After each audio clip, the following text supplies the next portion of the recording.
selanjutnya yang keenam yaitu masalah uang atau biaya nih. Jangan khawatir, jangan risau, jangan galau. Kalau misalnya kalian harus menabung, usahakan uangnya dipersiapkan untuk uang operasi. Kalau misalnya amit-amit nanti harus operasi. Kalau misalnya memang nanti udah ada uangnya, lebihnya bisa kita beliin untuk apa aja kan. Nah, tapi kalau misalnya harus operasi, uangnya udah ada. Jadi nggak mepet-mepet kita nyari uang kemana-mana pas harus operasi. Kalau misalnya kita nggak ada uang, urusin dari awal hamil, dari ketahuan hamil, kita urusin asuransi pemerintah atau asuransi swasta. Karena kan itu bayarnya nyicil tuh, jadi bisa dilakuin. Kalau misalnya nanti amit-amit banget pas awal-awal kehamilan harus kuret, misalnya nggak berkembang bayinya atau keguguran, nah itu kan udah ada asuransi pemerintah atau swasta, bisa digunain untuk kuret. Jadi udah aman banget. Nggak bisa nih kita pas mau lahiran baru kita cari uang, nggak bisa, karena lahiran ini adalah hal yang urgent. Dan enggak tiba-tiba kita hamil terus besoknya lahiran kan, nggak gitu. Jadi dari awal kita tahu hamil, positif hamil, harus mempersiapkan budget atau asuransi untuk anak kita, untuk istri kita, gitu ya para suami, bapak-bapak, diingat, dicatat. Terus selanjutnya yang ketujuh yaitu pilihlah rumah sakit, klinik, bidan atau dokter yang mendukung kalian untuk bersalin normal atau lahiran normal. Karena apa? Karena ini penting banget untuk memotivasi kalian lahiran normal, lahiran lancar. Jadi istilahnya provider yang bikin kalian semangat untuk lahiran. Kalau misalnya kalian perlu doula atau pendamping persalinan, nanti aku akan taruh di sini doula artinya apa.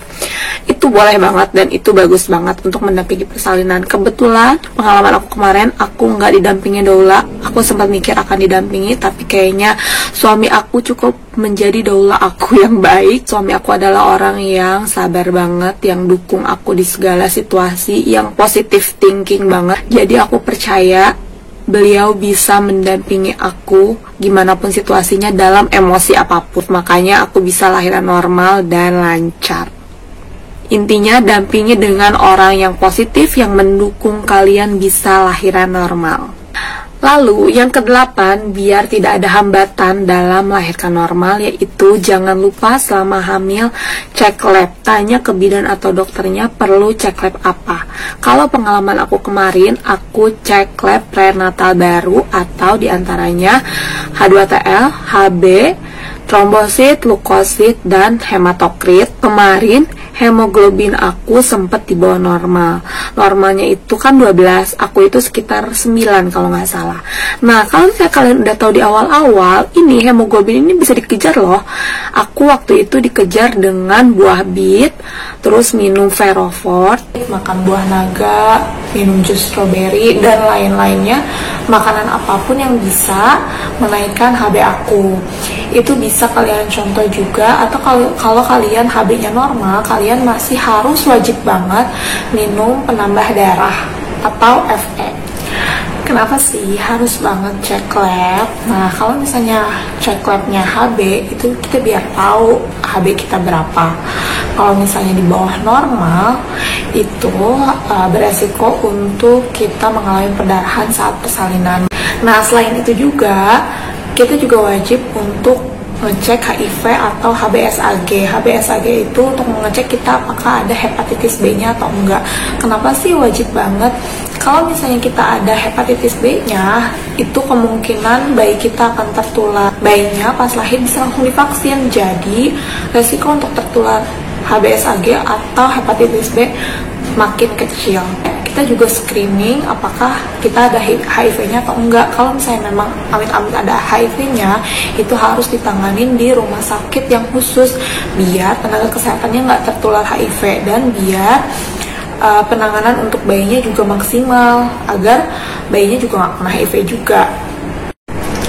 Tips yang ke-9 yaitu kita harus kenali tanda dan gejala persalinan. Pas waktu itu aku mengalami kontraksi yang intensitasnya 2 menit sekali, 3 menit sekali, dan lama. Aku juga pakai aplikasi kontraksi, aku taruh aplikasinya di sini. Nah, setelah aku cek kontraksi aku semakin teratur dan lamanya juga teratur, makanya aku cek, wah ini apakah tanda persalinan apa bukan ya. Tanda persalinan anak pertama itu dipastikan keluarnya lendir campur darah. Habis itu agak lama-lama aku coba VT sendiri atau aku ngecek pembukaan aku sendiri. Ini jangan dicontoh ya. Nah, pas aku cek ternyata kayaknya bukaannya satu dan keluarlah lendir darah di jari aku pas aku habis cek itu. Habis itu makanya aku yakin bahwa itu adalah tanda dan gejala persalinan. Baru aku bangunin suami aku. Kalau misalnya kalian baru mulus-mulus sedikit udah bangunin suami kalian, itu takutnya panik dan akhirnya datang ke rumah sakit belum ada pembukaan atau hanya kontraksi palsu aja. Makanya pas waktu itu aku bener-bener mastiin kalau itu benar-benar kontraksi akan melahirkan, bukan kontraksi palsu. Setelah itu, tips yang ke-10 yaitu saat kalian mules, saat kalian ngerasa nggak nyaman, punggungnya panas, kalian lakuin birthing ball atau gerakan-gerakan yang di atas birthing ball. Aku waktu itu diajarin sama instruktur prenatal yoga aku. Aku akan taruh gerakan-gerakannya di sebelah sini, dimana gerakan yang aku lakuin waktu itu.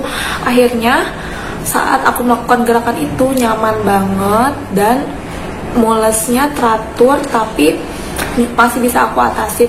Nah, setelah itu aku bawa birthing ball kan ke rumah sakit, takutnya pembukaannya masih satu, jadi aku bisa nunggu sambil mules sambil ngelakuin birthing ball itu. Ternyata pas sampai rumah sakit kan bukaannya udah 6, jadi aku udah nggak sempat lagi untuk birthing ball, nungguin pembukaannya hampir lengkap gitu, karena kalau udah bukaan 6 aku udah nggak kuat lagi untuk turun dari tempat tidur waktu itu. Jadi untuk teman-teman semua yang bukaannya masih 1 atau 2 sambil nunggu, kalian bisa ngelakuin gerakan di atas birthing ball, jadi lebih nyaman dan pembukaannya pun akan lebih cepat. Mungkin itu 10 tips dari aku, semoga bermanfaat. Terima kasih sudah menonton. Wassalamualaikum warahmatullahi wabarakatuh. See you.